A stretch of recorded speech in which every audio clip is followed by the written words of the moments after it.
Hello दोस्तों, स्वागत है आपका हमारे यूट्यूब चैनल याहू बाबा पे। ये हमारा पीएचपी कोर्स से रिलेटेड 30th ट्यूटोरियल है और इस कोर्स में आप पीएचपी के रिकर्सिव फंक्शंस सीखने वाले हैं। रिकर्सिव फंक्शन का बेसिकली मतलब क्या होता है? जब फंक्शन खुद को ही कॉल करे तो उसको हम कहते हैं रिकर्सिव फंक्शन। देखिए, जैसे हमने यहाँ पर एक फंक्शन बनाया है टेस्ट नाम से। अब इसको हम जब कॉल करना चाहते हैं बाहर से तो हम कुछ इस तरीके से कर सकते हैं।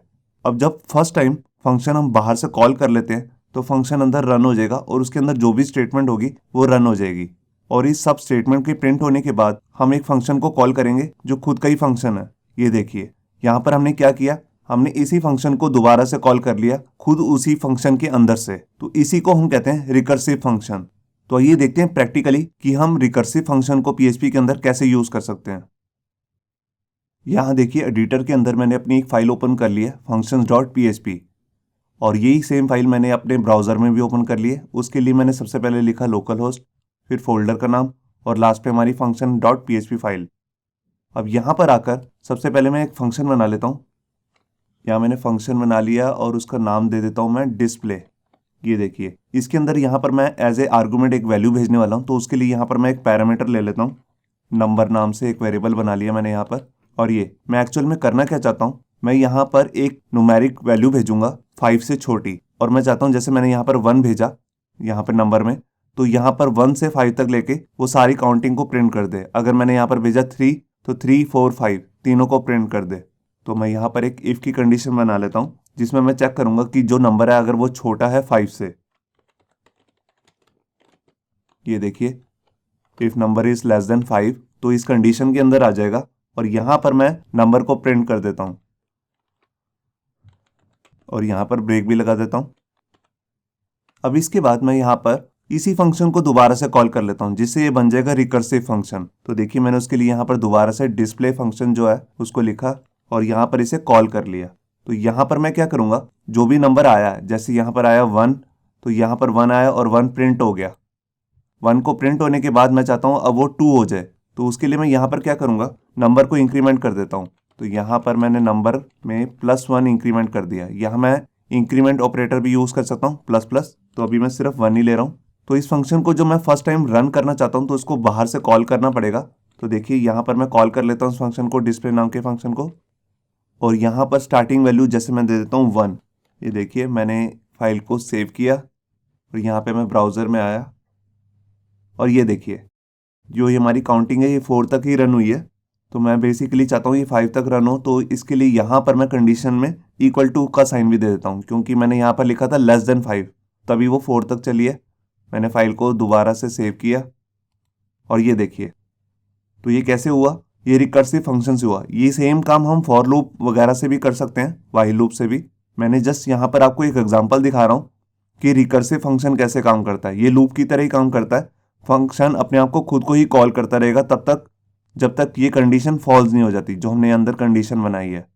जैसे यहाँ पर फर्स्ट टाइम आया 1 तो 1 छोटा है 5 से, अंदर आया 1 को प्रिंट कर दिया तो इंक्रीमेंट कर दिया 1 का, 2 होगी वैल्यू।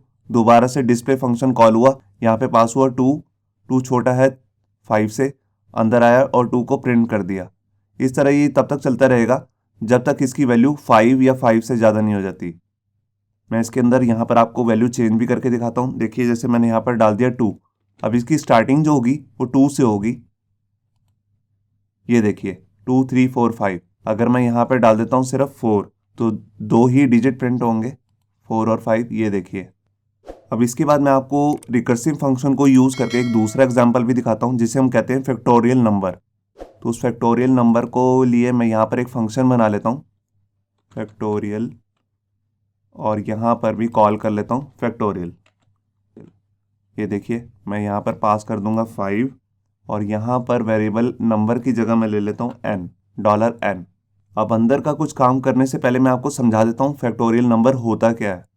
यहाँ देखिए, अगर मैं किसी न्यूमेरिक वेरिएबल का फैक्टोरियल नंबर निकालना चाहता हूँ, जैसे मान लीजिए 5 का, तो 5 का फैक्टोरियल नंबर बनेगा कुछ इस तरीके से 5 × 4 × 3 × 2 × 1। मतलब कि 5 की वैल्यू तब तक मल्टीप्लाई होती रहेगी जब तक वो डिक्रीमेंट होते होते 1 तक नहीं पहुंच जाती। मान लीजिए अगर मेरे को 3 का फैक्टोरियल नंबर निकालना है तो वो कुछ इस तरीके से बनेगा 3 × 2 × 1। तो यहाँ पर अगर मैं 5 का फैक्टोरियल निकालूंगा तो उसकी वैल्यू आएगी 120। और अगर मैं 3 का फैक्टोरियल निकालता हूं तो उसकी वैल्यू आ जाएगी हमारे पास 6। इस तरह मैं किसी भी न्यूमेरिक मतलब कि जो इंटीजर वैल्यू है उसका फैक्टोरियल निकाल सकता हूं। तो यहां पर देखिए जैसे हमने ये फंक्शन बना लिया फैक्टोरियल, अब इसके अंदर मेरे को कुछ चेंजेस करने होंगे। जैसे कि यहां पर मैं पहली कंडीशन बनाऊंगा कि अगर n की वैल्यू होगी है 0, किसी ने यहाँ पर फैक्टोरियल में यहाँ पे 0 डाल दिया, तो उसका जो नंबर हम यहाँ पे रिटर्न करेंगे, हम यहाँ पर रिटर्न कर देंगे 1। ये देखिए, और मान लीजिए इसके अलावा कोई नंबर है तो उसका हम प्रॉपर फैक्टोरियल निकालेंगे। तो देखिए उसके लिए यहाँ पर मैं एल्स कंडीशन डाल देता हूँ और यहाँ पर मैं रिटर्न कर देता हूँ एक कैलकुलेशन। यहाँ देखिए मैंने राउंड ब्रेसेस लगाई और इसके अंदर एक मैं फॉर्मूला लिख रहा हूँ। अभी मैं इसके बारे में आपको प्रॉपर बताऊंगा ये कैसे वर्क करेगा। तो जो भी n की वैल्यू आएगी उसको मैं मल्टीप्लाई कर दूंगा n-1 से। तो उसके लिए यहाँ पर मैं दोबारा से इसी फंक्शन को कॉल कर लूंगा जो हमारा फंक्शन है फैक्टोरियल। ये देखिए, और इसके अंदर मैं लिख देता हूँ n-1।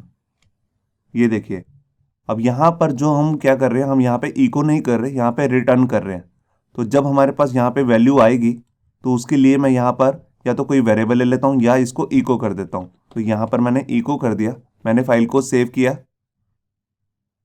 यहाँ पे एक एरर आया है लाइन नंबर 7 में, ये कह रहा है n। मैंने यहाँ पर अच्छा यहाँ पर वेरिएबल प्रॉपर नहीं बनाया, यहाँ पर डॉलर नहीं लगाया था। तो मैंने फाइल को दोबारा से सेव किया और यहाँ पर आया और ये देखिए वैल्यू प्रॉपर आ गई है 120। अब देखिए अगर मैं यहाँ पर लिखूंगा 3 और फाइल को सेव किया तो देखिए यहाँ पर वैल्यू सही आ गई 6। जो हमने ये फॉर्मूला बनाया इसके बारे में आपको डिटेल में समझाता हूँ ये कैसे काम करेगा।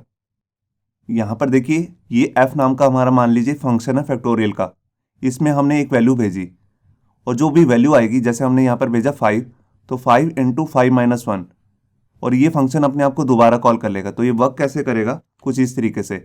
मान लीजिए देखिए हमने फंक्शन में भेजा 5, तो 5 हुआ, दोबारा से फैक्टोरियल में यहाँ पे गया, n की वैल्यू थी 5, तो इसमें यहाँ पर वैल्यू आ गई 5 - 1 जो इक्वल होगी 4 के। तो यहाँ पर हमने क्या कर दिया 5 × 4 और यहाँ पे जो कैलकुलेशन है वो खत्म नहीं हुई है इसके बाद, क्योंकि यहाँ पर दोबारा से फंक्शन कॉल हो गया है, क्योंकि ये एक रिकर्सिव फंक्शन है, लूप की तरह चलेगा। तो देखिए दोबारा से यही फॉर्मूला रन होगा। यहाँ पे अब n की जगह वैल्यू आ जाएगी 4 और वो हमारे को कुछ इस तरीके से मिलेगा।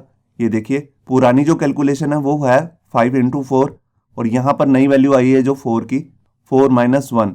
देखिए फॉर्मूला यही है n-1, तो यहाँ पर वैल्यू होगी 3। अब जो ये वाली कैलकुलेशन थी 5 × 4, इसकी वैल्यू होगी 20 और 20 इंटू दोबारा से हमने इस फंक्शन को कॉल कर लिया रिकर्सिव फंक्शन को। तो ये देखिए यहाँ पर वैल्यू आई 20 × 3, क्योंकि n की जो वैल्यू है वो होगी अब 3 और यहाँ पर हमने n-1 कर दिया जो हो गया 2। तो एक्चुअल में यहाँ पर 20 × 3 हो गया 60 और यहाँ पर दोबारा से रिकर्सिव फंक्शन को कॉल कर लिया। तो उसके बाद हमारे पास यहाँ पे वैल्यू आ जाएगी कुछ इस तरीके से। देखिए 20 × n, यहाँ पर n की वैल्यू होगी अब 2 और यहाँ पे 2 - 1 कर दिया जो हो गया वैल्यू 1। तो 60 × 2 हमारे पास वैल्यू आ जाएगी 120 और यहाँ पर हमने रिकर्सिव फंक्शन को दोबारा से कॉल कर लिया।